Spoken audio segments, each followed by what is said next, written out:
Here with Caroline Roberts, who will be Dr. Caroline Roberts by next week. Is that right? Yeah, very soon.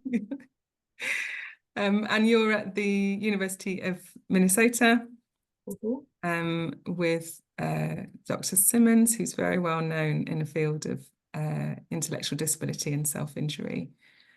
And we met, so if I just introduce us a little bit of how we met, and then I'll get you to introduce yourself, Caroline.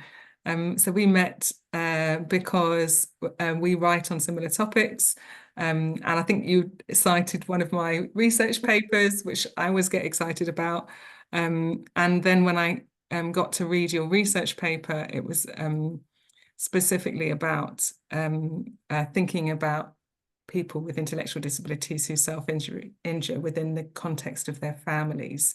And you were really very deliberately bringing over research from mainstream literature into self-injury and applying it to those with intellectual disabilities, which is kind of what I spend a lot of time doing as well. Oh, it's cool to meet another person doing that. Yeah. Yeah. So do you want to introduce yourself and say a little bit about your focus? Yeah, yeah. So I'm Caroline. I like to start by saying that I have my lived experience in self-injury. That's how I got into this. My brother Benjamin has intellectual and developmental disabilities, and he has self-injured for most of his life. So I really bring my sister experience into my research. And so I have just finished my PhD in educational psychology at the University of Minnesota. And most of my research has really been this deliberate trying to bridge the gap of self-injury in people with IDD and without. And so you found one of those papers, the one about families and really taking a family-centered approach, which is something we don't often do in people with IDD. So yeah. Yeah.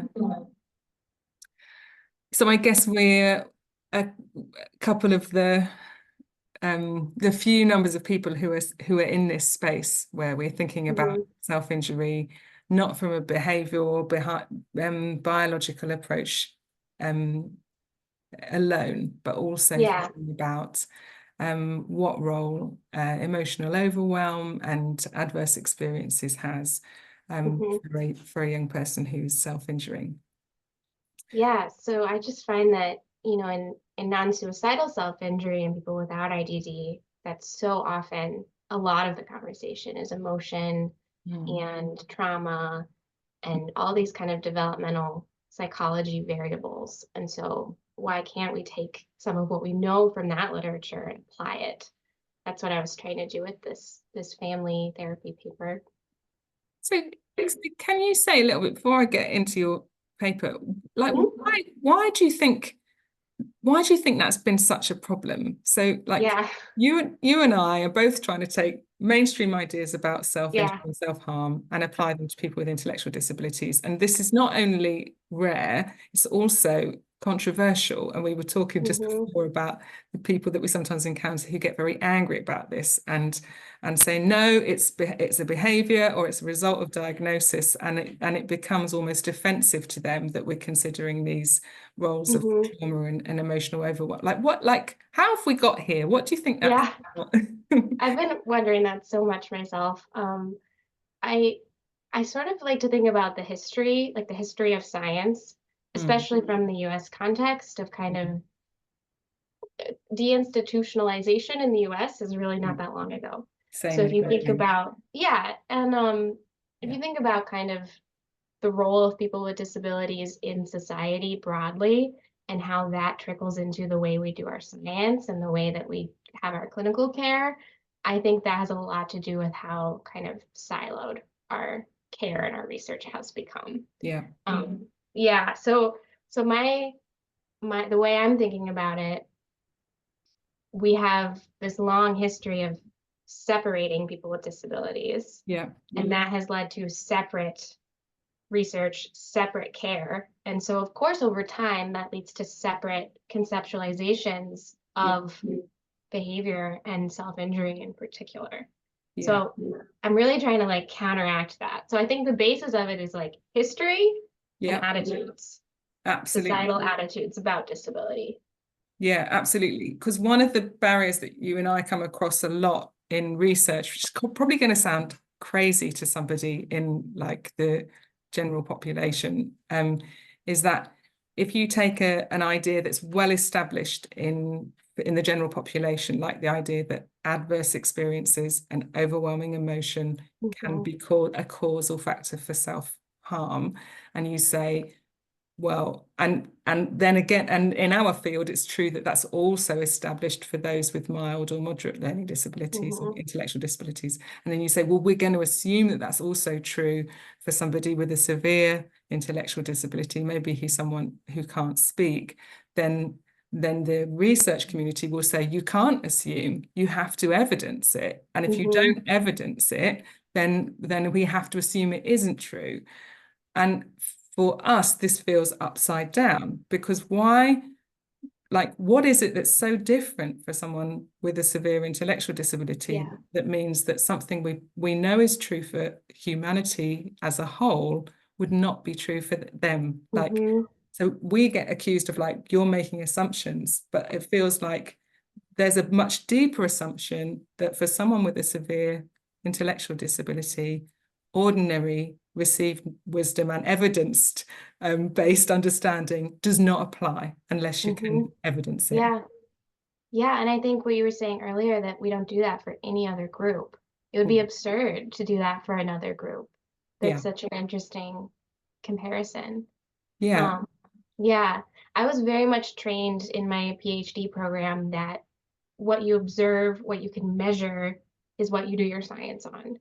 yes, Because we don't want to be making assumptions, and and I think to some extent that's useful, that's scientific method, but when you're thinking about something like someone's trauma experience and they're nonverbal and they can't articulate to you, yeah, this is what I've experienced. yeah, There's definitely use to say, yes, that might be there, and we can use that um, in our clinical care without having to measure it, without having to know in this kind of behavioral measure observational scale where it falls. yeah, yeah, Yeah. absolutely.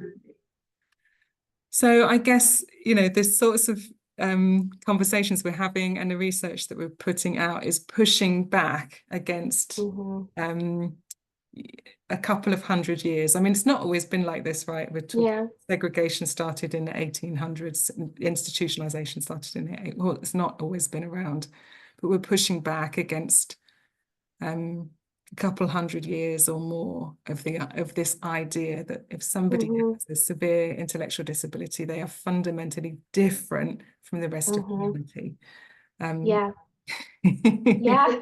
That's a big push. yeah. But I'm glad I found someone else who's doing it. It's very cool to connect with someone else who's like thinking like I am. Yeah, Yeah. yeah, it's and there's what I tend to find is there's far more advocates in the sort of lived experience world, Yeah. whether that's family members like yourself or practitioners, Hmm. than there is in the research space because we have to accept that institutionalization was bolstered by the research community for years, Hmm. as much as anything else. Um, Yeah. Yeah. I found sort of coming to grad school and kind of integrating my lived experience with academia and the way that we do research was a very interesting process yeah. for that reason, because I often had to sort of navigate the way that my experiences were butting up against the way that research is done, which led me to, doing questions like this that are really intentionally counteracting the way things have been done before. Yeah. Yeah, absolutely. So Yeah. let me ask you a little bit about your paper, which I absolutely loved, and is Thank you. about the role that um the impact of the family Hmm. around the person who is self-injuring. So you talk about this assumption that again is very reasonable, which is the idea that if there's an individual who's self-injuring in the family group, it will impact on the family as a whole, but also Hmm. that the family as a whole will be impacting on the individual's self-injury. So we have this like systems Hmm. interaction. And this is a completely reasonable idea. It's well established in all sorts of different fields of research and emotional health, including self-injury. But it's not the way that we've treated self-injury for somebody with intellectual disabilities, really ever. In fact, it's the first paper I've ever read about the role of the family in and on somebody's self-injury if they have intellectual disabilities. So it's far more common that we see the self-injury as existing inside of the individual, and that we need to fix the individual, and then it will bring a relief to the family. And I think a lot about, I mean, there's some amazing units, neurobehavioral units or intervention units that will take a child out of their family, will work really hard on a behavioural plan, and then when the child is settled again, will pop them back into the family. And I'm not saying that sometimes that's needed, sometimes it's really important, sometimes it works really well, but it's still based on the idea that the child that is holding the problem rather than it being interactional. Yeah. So can you just speak to that for a bit, Caroline? Yeah, You say, absolutely. well, like why you think that's where that's come from, those ideas. Yeah. I mean, like you said, I'd never encountered a paper like this before either, and that's why I felt the need to write it. This really came out of being in the family social science space. So I minored in family science, and was learning all about family systems theory and the interactions of different members of the family and how that influences bidirectionally. And there's no family therapy interventions for self-injury and IDD. That's just does not exist. And like you said, it's because we think about it on this individual level, Yeah. or we think about it as sort of caregiver and the individual, like kind of behavioral contingencies between the two. Yeah. If there's a social function of the behavior, say. And so I think there's so much opportunity to think about family context and support both the individual and their family at the family level. That's just, we're missing that opportunity entirely, right? And that can really help us get at, if someone is not able to self-report, not able to talk about their feelings, we have the opportunity to use all their family members as therapeutic tools, and we're not doing that, right? And so the way I decided to sort of try to enter that space is by using all the existing literature we have on non-suicidal self-injury in people without disabilities, because there's a huge field of literature on family therapy interventions in this population. And as we were saying earlier, my base assumption is, why wouldn't that apply when someone has intellectual disabilities? There might be adjustments we need to make, and I talk about that in the paper. But if we start from a base of we're all humans and we all have this shared humanity, we can start by applying that literature rather than, assuming it's not going to fit. And so I reviewed what we know about family therapy in non-suicidal self-injury, and then I pulled out some really key translational opportunities, ways that we can use that literature to start to think about how would we do family therapy, how would we use the family system as a tool to support someone who has self-injury and intellectual and developmental disabilities. And there was so much opportunity there. I think, just starting to think about emotion was one of the most based ideas, because we rarely do. And in your work in trauma, that is so key to what's going on there. And so, when a teenager is cutting, it's very common to say, she's overwhelmed emotionally and she doesn't know how to cope otherwise. Right. That's very frequently the assumption on that side of the literature. But what if we bring that idea into IDD, and are able to think about the emotional states of that individual? And how does that relate to their attachment with their caregiver? That was another thing that really came up, especially thinking about the family lens, is we know that people with intellectual and developmental disabilities are more likely to have insecure attachments. Mm. And yet we're not thinking about attachment theory and caregiver attachment in SIB. It's harder to measure. I think that's one reason that a lot of this isn't considered, is that as researchers, we want to be able to take these objective measures of what's going on. And that's often very difficult in this population. Yeah. Yeah. Yeah. And I think what I was found really interesting when I just reread your paper again this morning is that you can totally imagine how a kind of formal family therapy would be helpful for a family with it trying to support a young person with, maybe very entrenched self-injury. But actually, there's also some quite simple tools that you could even just bring into like a coaching or an information session for families. And it reminded me of some of the even just informal conversations we've had with families or with caregivers. Um, uh, like very simple things like noticing or wondering about the emotion that the person is experiencing when they enter into self-injuries. Like, I remember a team we worked with a while back, and when the child they were supporting would begin to hurt himself, they just took a moment to like check in with themselves and with him and think, what's the overwhelming emotion in this moment? And then they would just, so before they went into restraint or before they went into like trying to support him, they just named it. So they would say, I wonder if you're feeling anxious, or I wonder if you're feeling angry.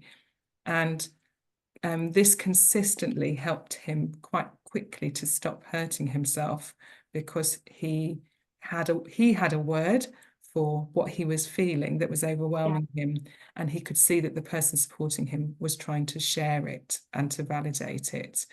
And I remember another partner, just a really small, like tiny intervention that we made was the family. So oftentimes when they would drop him to school, they would have had a terrible time in the morning with him. Like, school runs are notoriously stressful, and getting any child ready for school in the morning is notoriously stressful. And they had gotten into a habit when they handed him over to his support worker, that they would just say over his head, he's had a terrible morning. Maybe they would say that he'd hurt himself or the things that he'd done. And we just did this tiny intervention because we were like, we appreciate that you as parents need to tell someone because you've had a terrible time and you need to be able to say, I've had an awful morning. But could you just wait until your son has gone out of earshot? And we arranged for one of the support workers to stay behind just for 5 minutes and listen to the morning that they'd had, but that he no longer had to hear it. And that, you talk about the role of criticism, of like, in family therapy. So often one of the interventions is just helping a parent to move away from leveling criticism at the child, because sometimes children internalize that as shame. And the literature is really clear about this. And for them, they were just giving the facts of what was happening, but we don't know, but we have to assume that there's a risk that he was internalizing that as shameful, particularly if he has 5 mornings in a row where the first thing that is said to his support worker is how terrible he's been that morning. Like almost like, how can he not internalize that as shameful? Wow. And then so it wasn't family therapy, it was just two really small tweaks in the care. One, not verbalizing like criticism over his head, or listing the things that had gone wrong in his day. And two, just noticing the emotion that was attending the self-injury and just naming it. They're not big things. They don't take teams of therapists, but they're straight out of the family therapy literature. Yeah, Um, I love that because I've been thinking about this long term as, how do we develop an intervention and implement it? And implementation science of a family therapy intervention. And that's such a nice example of how it doesn't need to be this big intervention with every member of the family there. You can take these ideas and apply them in really small but impactful ways. Yeah. Yeah, and you also talk about the aspect of family therapy that talks about this sort of whether families have enmeshed relations or distance relations, Yes. or how that.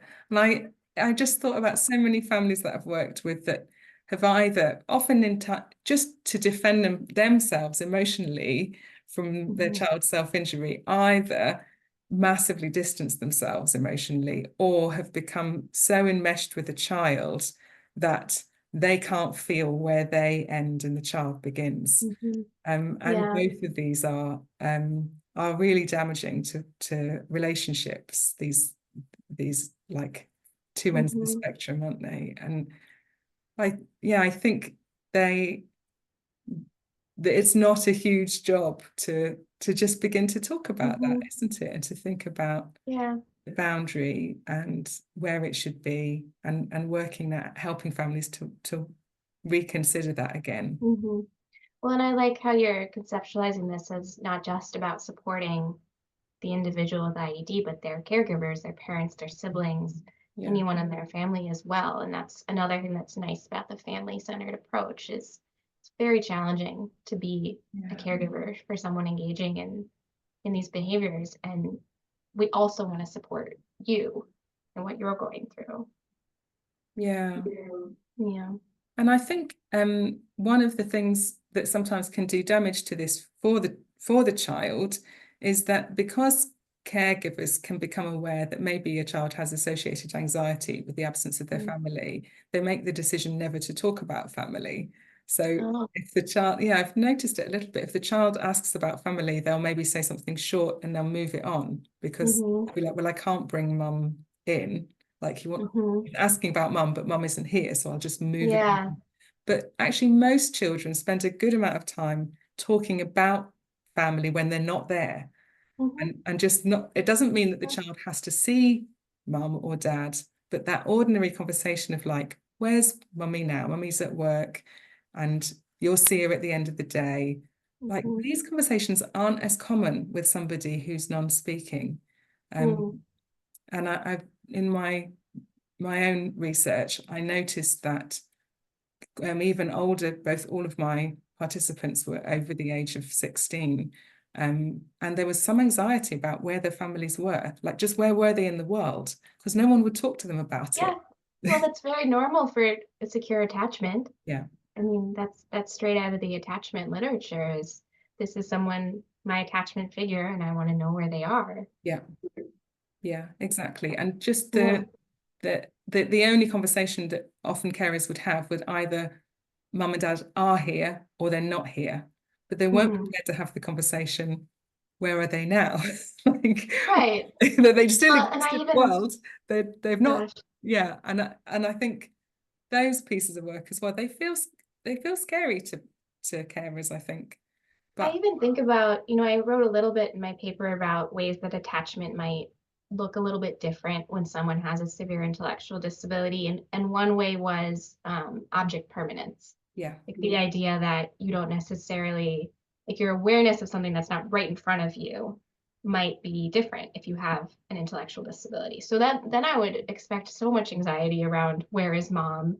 If she's not here, where is she? Is she okay? So it's yeah, almost another element, an added layer of, yes, of course we should talk about this and assure you and hope to ease the anxiety through that. yeah, absolutely right. And I really wonder about, the object permanence, particularly of young people with severe intellectual disabilities. But the thing Yeah. about object permanence is it's learnt. None of us are born with object permanence. Yeah. Yeah. Good point. We learn it through conversation. How does a mum teach the child who's in that stage that the child doesn't want her to leave the room? So mum does this thing, mums and dads do this thing where they talk to the child from the other room. They say, I'm not in the room, you can't see me, but I'm still here. Mhm. And or they say to the child who goes to nursery, I'm not coming with you, but you can look after my scarf for the day, and I'm going to come back and get it at the end of the day. These kinds of objects of transference. they're really ordinary ways of helping a child to develop object permanence. And I think there's no reason why we can't at least do the work Mhm. with somebody Mhm. who's who's non-speaking, that there is a way, they can learn it too. It's a Mhm. developmental track that we learn through teaching and experience. It's not innate. We're not born with it. I Yeah. think of a young man I used to work with who was deaf and blind, and his dad used to ring every night, and he never knew that he rang. And so we developed a system with his dad where he would always, when he saw his dad would always wear the same aftershave. He had to stock up Mm. because he'll have to wear Mhm. it for the rest of his life now. Yeah. His dad always liked to wear a tie. So we said to Dad, can you give us a couple of your ties and a bottle of the aftershave? And so Mm. we would spray the tie with the aftershave, and every time that Dad rang, we would give it to Oh, his I love that. son. Yeah, Yeah. and then sign Daddy so that he knew that Yeah. he was thinking about him. And what I loved about that was over time, he had he was like early pubescent. He was probably about 12 or 13 when we started this, and he began to have a very classic adolescent response to this. So sometimes he would snuggle the tie for ages, and sometimes he would take it to bed, and sometimes he would throw it across the room. Uh-huh. I love that. Wow. And it felt like Yeah. really nice in action of like, Mhm. of the struggle of loss and attachment, like an ordinary Yeah. playing out of like, well, where is he? I don't want the tie today. I want him, and I'm cross with him for not Oh, being here. And yeah. other days he'd be like, oh, I know he's thinking about me. I'm going to take. Oh, Yeah, it was really that's beautiful. really sweet. My brother lives in a different state from me, and he's also deafblind. Ah, Um, well, he's not entirely deaf, so my usual approach is on FaceTime, I'll just kind of yell and hope that he knows that I'm there. But I like this idea of some kind of smell or object cue that he can yeah, associate with me like that. Yeah. yeah. I guess that like that attachment piece, you're right, it is complicated with someone with severe intellectual Hmm. disabilities, and it's hard to measure, but I feel like there's still ways that we can help Yeah. a person to build it, to feel Yes. more secure in their relationships. Yes. Well, that's such a beautiful example. It takes creativity, sometimes a lot of aftershave, but there are ways. Yeah, absolutely. Yeah. Oh, it's so interesting to talk to you about Yeah. these Yeah, it's different. really refreshing for me to talk to someone with clinical experience because I've been very much in the research space for a while, and haven't had as much interaction working directly with families. So it's nice to know there are ways that you're able to apply these ideas that Yeah. are working for people and making sense. Yeah. So maybe I'll just ask you as we're coming into land, like of all so you looked at a whole pile of different family interventions and family systems Hmm. interventions. Of all of the ones that you wrote about, what do you think would be most effective, or what do you think was Hmm. what can you sort of imagine being applied into a family Hmm. supporting somebody who self-injures? Yeah, I don't know that I can pinpoint like one intervention and say this is the one because we have so little, we haven't applied so many elements Yeah. from just broadly families. So, I could say emotionally focused family therapy, but we have almost no emotionally focused Yeah. research on this. So it's hard to know what that would look like and how it would work. And I Yeah. think there's a lot of work to do still. But I think just the little elements from a lot of them, taking elements from emotion, taking elements from attachment, from family cohesion and communication, Yeah. little ways that we can apply those with families, I think is a start. And also, each clinician can individualize and pull from a lot of different types of approaches for a family. Mm. Yeah. Yeah, absolutely. Yes. And yeah, we just have to keep being creative, don't we? And pulling things Yes. also, and I often think, when we begin maybe to work with a new individual or a new family or a team, I think of it as this pulling in of like multiple different ideas Mhm. around the individual and their circle of support, and just trying to be as creative as we can, Yeah. pulling different disciplines, different ideas from multiple Yes. fields to find something that's going to fit, and not being narrow in not being, Hmm. you know, Yeah. not being just caught in one Prescribed. discipline or one way of thinking. Yes. I think, pulling broader than just this is what we know about people with intellectual disabilities or learning disabilities. Yeah. We know so much about 12-year-olds generally, Yeah. right? And what can we learn from this massive adolescent developmental literature that might apply? And this 12-year-old happens to have a disability, but that doesn't mean that this world of intervention research won't apply. You know that what you're saying is like, it's so reasonable, but Hmm. but you would make some researchers livid right now. Oh, I know. I look forward to the YouTube comments. I know. It I is, and agree though. yeah, that's what was interesting. I've been reflecting a lot on my PhD since I'm finishing it. And what's been so interesting about it is my research comes from a place of just being naive. I came to, I came to academia and I was like, why aren't we looking at this whole other side of research literature in our field? I study self-injury, and this person across the university in clinical psychology also studies self-injury. Yeah, We've never met, we've never talked. absolutely. Yeah. Same for Um, me. yeah. And that's really what led to this work and this way of thinking. Is just why are we doing it this way? I don't understand. Yeah. Yeah, it's so good. And it's often those, like, finding the right question and asking from that place of Hmm. curiosity that brings about a fresh way forward and a fresh approach, isn't it? Yeah. So, Yeah. and maybe can I ask you, like, just before we finish, like, because you're coming at this from a research lens, but you're also coming at this as we started the conversation, you talked about being a sister, Hmm. to your brother who is, living with some of these realities. So, what would you want to say to another family member who is, Yeah. has a family member has intellectual disabilities and is Yeah. facing themselves?